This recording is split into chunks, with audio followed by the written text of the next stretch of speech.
नमस्कार। यो चाहिँ आँख र धतुरोबाट बनाएको तेल हो र आज म यो तेल कसरी बनाउने भनेर चाहिँ मैले एउटा सानो भिडियो बनाएको छु। हजुरहरूलाई कस्तो लाग्छ?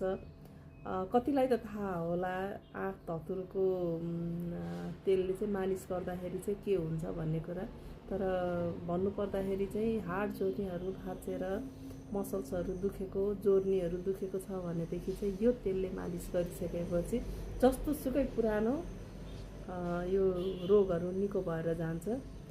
आज चाहिँ मैले यही भिडियो मार्फत चाहिँ यसको फाइदा के कस्तो भन्ने कुरा चाहिँ मैले एउटा जानकारीमूलक एउटा भिडियो प्रस्तुत गरेको छु। ल अब सुरु गरौँ है त। यो चाहिँ सेतो आँख हो अनि यो धतुरो। यो धतुरोभित्र चाहिँ ठ्याक्क मेथीको दाना जस्तै बिया हुन्छ। त्यो बियालाई मैले केलाएर चाहिँ एउटा कराईमा चाहिँ तोरीको तेल हालेँ र त्यो बियालाई फुराइदिएँ।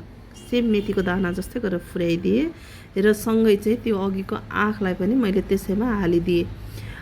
एउटा कुरा चाहिँ मैले भन्नु पर्दाखेरि यो आँख टिप्दा ओर्दाखेरि चाहिँ हजुरहरूले एकदम सावधानीपूर्वक टिप्नु होला। यसको चोप चाहिँ आँखामा पर्यो भने चाहिँ यसले अलिकति आँखालाई हानि नोक्सानी पुर्याउँछ। टिपिसकेपछि चाहिँ साबुन पानीले मजाले हात धुनु होला र यसको फाइदा बेफाइदा फाइदा पनि छ र बेफाइदा पनि छ। अब यसरी मजाले यो आँख र धतुरोको गेडालाई मैले यसमा खर्रिनी गरी पकाएको छु र पकाइसकेपछि चाहिँ मैले के गरेँ भने एउटा बट्टामा चाहिँ कपडा सहितै मैले यसलाई छानेर त्यो बट्टामा मैले त्यो बिया सहितै डुबाएर राखिदिएको थिएँ। किनकि अब त्यो कपडामा छानिसकेपछि चाहिँ हामीलाई तेलहरू लगाउँदा ओर्दाखेरि पनि त्यसको त्यो अरू बियाहरूले चाहिँ डिस्टर्ब गर्दैन भनेर मैले राखिदिएको छु।